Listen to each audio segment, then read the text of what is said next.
Item ಯಾವುದೇ ಇರಲಿ try ಮಾಡಿ ಆಚಿ ಚಿಕನ್ ಮಸಾಲಾ. ಕೊಪ್ಪಳ ಜಿಲ್ಲೆಯ ಗಂಗಾವತಿ ನಗರದಲ್ಲಿ ಜೆಸಿಬಿಗಳ ಘರ್ಜನೆ ಜೋರಾಗಿದೆ. ಅಮೃತ್ ಸಿಟಿ ಯೋಜನೆಯಲ್ಲಿ ನಿರ್ಮಾಣವಾದಂತಹ ಫುಟ್ಪಾತ್ ತೆರವು ಮಾಡುವಂತಹ ಕಾರ್ಯ ಸಾಗಿದೆ. 4 ದಿನಗಳಿಂದಲೂ ಕೂಡ ಬೆಳ್ಳಂಬೆಳಗ್ಗೆ ಜೆಸಿಬಿಗಳು ಘರ್ಜಿಸ್ತಾ ಇದೆ. ನಗರಸಭೆಗೆ ಕಾನೂನು ಸೇವಾ ಸಮಿತಿಯ ನ್ಯಾಯಾಲಯ ಸೂಚನೆಯನ್ನ ಕೊಟ್ಟಿದೆ. ನಗರಸಭೆ ಪೌರಾಯುಕ್ತ ವಿರೂಪಾಕ್ಷಮೂರ್ತಿ ನೇತೃತ್ವದಲ್ಲಿ ತೆರವುಗೊಳಿಸುವಂತ ಕಾರ್ಯ ಆಗ್ತಾ ಇದೆ. ಫುಟ್ಪಾತ್ ಮೇಲೆ ನಿರ್ಮಾಣವಾದಂತಹ ಅಂಗಡಿಗಳನ್ನ ಜೆಸಿಬಿಗಳು ಒಡೆದು ಹಾಕಿದ್ದಾರೆ. ನಗರಸಭೆ ಪೌರಾಯುಕ್ತ ವಿರೂಪಾಕ್ಷಮೂರ್ತಿ ನೇತೃತ್ವದಲ್ಲಿ ನಡೀತಾ ಇರುವಂತಹ ತೆರವು ಕಾರ್ಯಾಚರಣೆ ಇದು.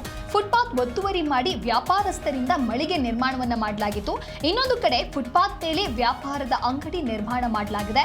ಫುಟ್ಪಾತ್ ತೆರವುಗೊಳಿಸುವಂತೆ ನಗರಸಭೆಗೆ ಕಾನೂನು ಸೇವಾ ಸಮಿತಿಯ ನ್ಯಾಯಾಲಯದ ಸೂಚನೆ ನೀಡಲಾಗಿತ್ತು. ನ್ಯಾಯಾಲಯ ಸೂಚನೆಯನ್ನ ಕೊಟ್ಟಿದ್ರೂ ಕೂಡ ಅಧಿಕಾರಿಗಳು ಮಾತ್ರ ಯಾವುದೇ ರೀತಿಯಾದಂತಹ ಕ್ರಮವನ್ನ ತೆಗೆದುಕೊಳ್ಳಲಿಲ್ಲ. ಆದರೆ ಬದಲಾಗಿ ನಿರ್ಲಕ್ಷ್ಯವನ್ನ ವಹಿಸ್ತಾ ಇದ್ರು. ಇದೀಗ ಸ್ವಯಂ ಪ್ರೇರಿತ ದೂರು ದಾಖಲಿಸಿಕೊಂಡು ನ್ಯಾಯಾಲಯ ರಿಪೋರ್ಟ್ ಅನ್ನ ಕೇಳಿದೆ. ಸ್ವಯಂ ಪ್ರೇರಿತ ದೂರು ದಾಖಲಾಗ್ತಾ ಇದ್ದಂತೆ ನಗರಸಭೆಯ ಅಧಿಕಾರಿಗಳು ಎಚ್ಚೆತ್ತುಕೊಂಡಿದ್ದಾರೆ. ಈ ಕುರಿತು ಮತ್ತಷ್ಟು ಮಾಹಿತಿಯನ್ನು ನೀಡ್ತಾರೆ ನಮ್ಮ ಪ್ರತಿನಿಧಿ ಬಸವರಾಜ್ ದೂರವಾಣಿ ಸಂಪರ್ಕದಲ್ಲಿ.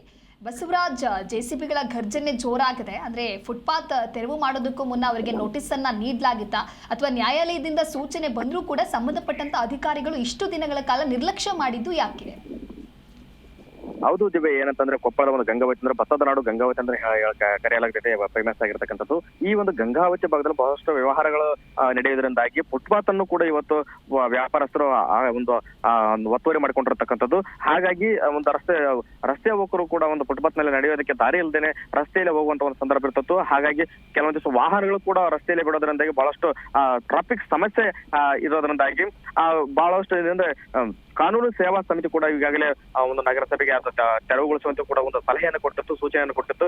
ಇದನ್ನ ಬಹಳಷ್ಟು ಬಾರಿ ಕೂಡ ಇವರು ಫುಟ್ಪಾತ್ ವ್ಯಾಪಾರಸ್ಥರಿಗೂ ಕೂಡ ನಗರಸಭೆಯ ಅಧಿಕಾರಿಗಳು ನೋಟಿಸ್ ಅನ್ನ ನೀಡಿದ್ರು ಕೂಡ ಯಾವುದೇ ಒಬ್ರು ವ್ಯಾಪಾರಸ್ಥರು ಕೂಡ ಅದನ್ನ ಸ್ವಯಂ ಪ್ರೇರಿತವಾಗಿ ತಮ್ಮ ಫುಟ್ಪಾತ್ ಅನ್ನ ತೆರವುಗೊಳಿಸುವಂತ ಕಾರ್ಯಕ್ಕೆ ಕೂಡ ಹೋಗಿರಲಿಲ್ಲ ಸ್ವಯಂ ಪ್ರೇರಿತವಾಗಿ. ಹೀಗಾಗಿ ಅಧಿಕಾರಿಗಳು ಕೂಡ ಅಷ್ಟಕ್ಕೆ ಕೈ ಚೆಲ್ಲಿ ತಾವು ನಿರ್ಲಕ್ಷ್ಯ ತೋರಿರ್ತಕ್ಕಂಥದ್ದು ಕೂಡ ಇಲ್ಲಿ ಕಂಡು ಬರ್ತದೆ. ಹೀಗಾಗಿ ಪ್ರತಿನಿತ್ಯ ಇದೇ ರೀತಿ ಒಂದು ಸಮಸ್ಯೆ ಫುಟ್ಪಾತ್ ವ್ಯಾಪಾರಸ್ಥರಿಂದಾಗಿ, ಜೊತೆಗೆ ಅಲ್ಲಿ ಟ್ರಾಫಿಕ್ ಆಗೋದ್ರಿಂದಾಗಿ ಜನಸಾಮಾನ್ಯರಿಗೂ ಕೂಡ ಬಹಳಷ್ಟು ತೊಂದರೆ ಆಗ್ತಿತ್ತು.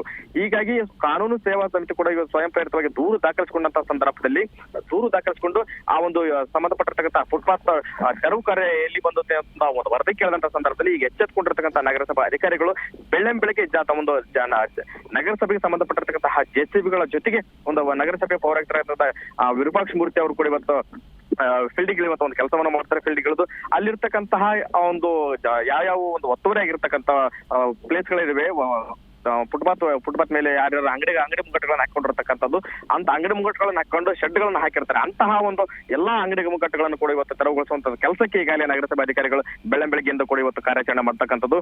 ಏನು ಮೊದಲೇ ಒಂದು ಮೊದಲ ಬಾರಿಗೆ ಒಂದು ಕಾನೂನು ಸೇವಾ ಸಮಿತಿಯನ್ನು ಫಸ್ಟ್ಗೆ ಸೂಚನೆ ಕೊಟ್ಟಿತ್ತು. ಆ ಸಂದರ್ಭದಲ್ಲಿ ಮಾಡಿದ್ರಪ್ಪ ಇಷ್ಟೆಲ್ಲ ಒಂದು ಸಮಸ್ಯೆ ಕೂಡ ಆಗ್ತಿದಲ್ಲ ಅವರಿಗೂ ಕೂಡ. ಹೀಗಾಗಿ ನಿರ್ಲಕ್ಷ್ಯ ತೋರಿದ್ರಿಂದಾಗಿ ಏನು ಕಾನೂನು ಸೇವಾ ಸಮಿತಿ ನ್ಯಾಯಾಲಯ ಇವತ್ತೇನು ಚಾಟಿ ಬೀಸುವಂತ ಒಂದು ಕೆಲಸ ಮಾಡಿದ್ರೆ, ಈಗ ಇದರಿಂದಾಗಿ ಎಚ್ಚೆತ್ಕೊಂಡಿರ್ತಕ್ಕಂತಹ ನಗರಸಭೆ ಅಧಿಕಾರಿಗಳು ಇವತ್ತು ಬೆಳಗ್ಗೆಯಿಂದ ಕೂಡ ಇವತ್ತು ಈ ಒಂದು ಕಾರ್ಯಾಚರಣೆ ಮಾಡ್ತಕ್ಕಂಥದ್ದು. ಎಲ್ಲ ಒಂದ್ ಕಡೆ ಈಗ ಏಕಾಏಕಿ ಈ ರೀತಿಯ ಒಂದು ಮಾಡೋದ್ರಿಂದಾಗಿ ಫುಟ್ಪಾತ್ ವ್ಯಾಪಾರಸ್ಥರು ಕೂಡ ಯಾಕಂದ್ರೆ ಇದುವರೆಗೂ ಕೂಡ ಅವರು ನೋಟಿಸ್ ಕೊಟ್ಟು ಸುಮ್ಮನೆ ಆಗಿದ್ರು, ಏನು ಮಾಡೋದಿಲ್ಲ ಅಂತಂದ ಒಂದು ನಿರ್ಲಕ್ಷ್ಯವನ್ನು ಕೂಡ ಇವರು ಕೂಡ ತೋರಿದ್ರು. ಹೀಗಾಗಿ ಏಕಾಏಕಿ ಹೋಗಿದ್ರಿಂದ ಫುಟ್ಪಾತ್ ಮೇಲೆ ಇರತಕ್ಕಂತಹ ಅಂಗಡಿ ಮುಂಗಟ್ಟುಗಳು ತೆರವು ಕಾರ್ಯಾಚರಣೆಗೆ ಕೂಡ ಇವರು ಅಡ್ಡಿಪಡಿಸುವಂತ ಕೆಲಸವನ್ನು ಮಾಡಿದ್ರು. ಹಾಗೆ ಜೆಸಿಬಿ ಮುಖಾಂತರ ಗರ್ಜನೆ ಮಾಡಿದಂತ ಸಂದರ್ಭದಲ್ಲಿ ಆ ನಗರಸಭೆ ಫುಟ್ಪಾತ್ ವ್ಯಾಪಾರಸ್ಥರು ಕೂಡ ಇವತ್ತು ತಮ್ಮದೇ ಆದಂತಹ ಒಂದು ಅಂಗಡಿ ಮುಂಗಟ್ಟುಗಳ ತೆಗೆದುಕೊಳ್ಳೋದಕ್ಕೂ ಕೂಡ ಪರದಾಟ ಪಡುವಂತ ಒಂದು ಪರಿಸ್ಥಿತಿ ನಿರ್ಮಾಣ ಆಗಿದೆ ಅಂತ ಹೇಳಬಹುದು. ಓಕೆ, ಥ್ಯಾಂಕ್ ಯು ಬಸವರಾಜ್ ನಿಮ್ಮೆಲ್ಲ ಮಾಹಿತಿಗಾಗಿ.